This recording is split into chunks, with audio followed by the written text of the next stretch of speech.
Dear great-great-great-grandchild, what is science? If you think about it, science is just a continuous search for information to explain the world. Will there ever be an end to this search? From how I see it, I don't think there is an end, because knowledge is infinite. But here we are still trying to put the pieces together. From microscopic studies to astronomical studies, it's simply endless. But more specifically, what is science to me? To me, science is the beauty of life and all the uniqueness and individuality that comes with it. When I was your age, the world I grew up in is probably much different than yours is right now. Different technology, different music, different education systems. Many things have changed with time because that's how life is. But what hasn't changed is our uniqueness. It is what separates us from any other species that exist on our planet. Our creativity, individual passion, and ambition, our ability to build connections and relationships, our willingness to be vulnerable, and most importantly, our curiosity and eagerness to learn. Humans have come a long way for these reasons, and with every step, we have made life-changing discoveries that develop the world you live in today. We humans have a lot more power than we think. Although we have the ability to create and build beautiful things, we also have the power to destroy. This planet is our home. It's the only planet known to have an atmosphere containing free oxygen, beautiful oceans of water on its surface, and of course, life. I'm a first-generation biracial child, which put a lot of pressure on me growing up during my younger years. My family also moved around a lot. There were several times where my parents came up to me one day and said, "Start packing your things, we're moving." And each time we would get on a plane and fly at least 12 hours across the globe. I had lived in South Korea for 4 years and Egypt for 2, both major culture shocks in my life. Who would have thought that there was so much more to the world than just New York? I saw a new glimpse of the world and it was absolutely amazing. Isn't it fascinating to see the differences in culture that exist just a continent away? Experiences to be made are endless, and that is also the beauty of life. However, don't forget that the world isn't perfect. If the world was perfect, there wouldn't be such things as racism or poverty. After I came to Korea, I was thrown straight into a public elementary school. And yes, I stood out like a sore thumb. At first, I didn't pay mind to it, but as I moved up to middle school, I became very self-conscious about being different and fitting in. Some kids were nicer than others about it, but I couldn't help but see my differences as something negative rather than an asset to my uniqueness. My Egyptian father and my Korean mother had very different cultural backgrounds, which made it hard for me to develop my own sense of identity. There were many times of confusion where I would question my own beliefs. Do I identify myself as a Muslim? Am I going to hell for questioning my religion? Why can't I drink alcohol when my mother's family can? My friends lost their virginity, why can't I? When I hit a certain age, I couldn't help but have these thoughts mingle my mind as my father would try to shield me of American society. I was always Daddy's little girl, and even during times when nothing felt right, he would make me feel better and bring me a sense of comfort. Me and my father are very much alike, something that my father knew as well, and something that also scared him. We were both spontaneous, curious, and a little short-tempered at times, traits that my brother and I did not share.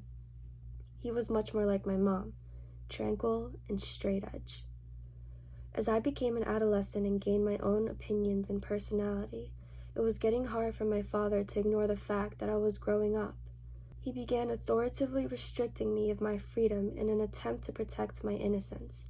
However, this only led to the start of my double life as I began lying about where I was and who I was with to be able to live my life as an American teenager. Of course, this later led to arguments and disappointment that chipped away at the strong connection my father and I once had.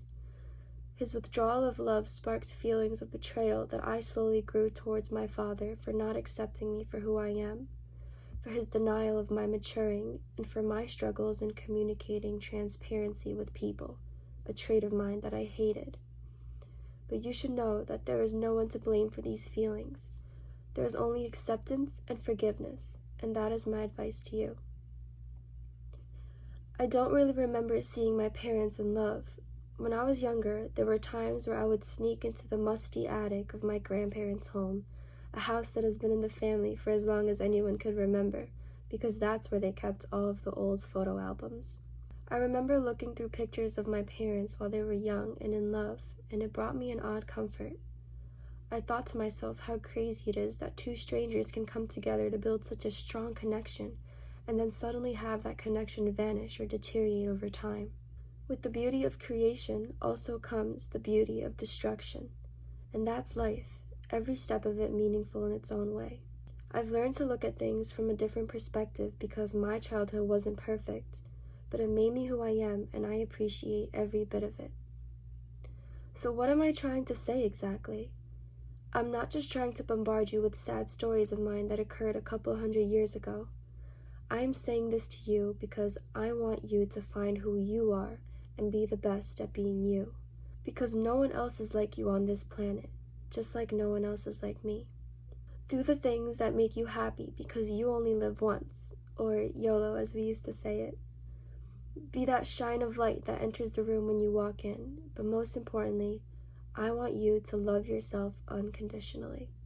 Every human being in this world is worthy of love and deserves to be loved.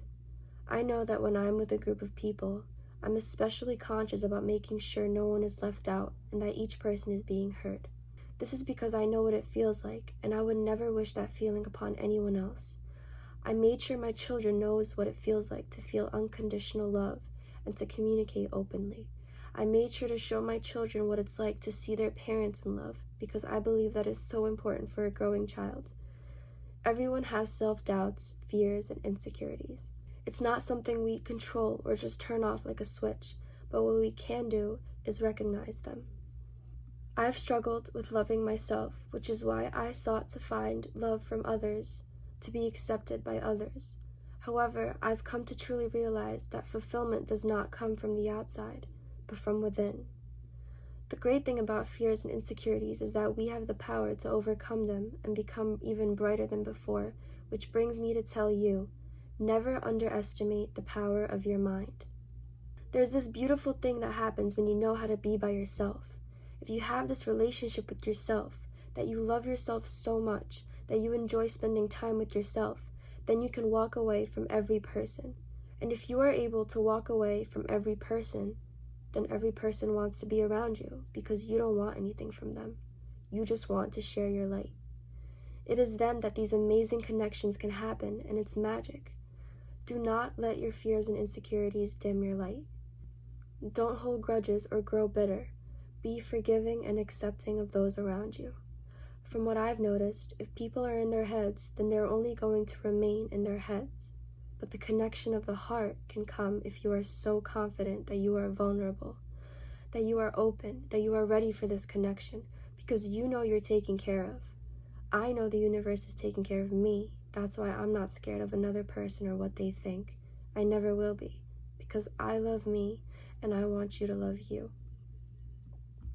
So what is science to me, you ask? It's this connection, the connection of the heart. It's the power of the mind and how we can do anything we set our minds to. It's the uniqueness that each individual brings which help us find our place in the universe, the beauty of imperfection. These are the forces that drive humanity. It's what allows us to achieve great things and make new discoveries. Just look at how far we've come, all thanks to science. By the time you read this letter, my light will have given out, and I've made my mark in this world, however big or small, and moved on to the blue. Now it's time for you to shine your light and make yours. Love, your great-great-great-grandmother, Selena.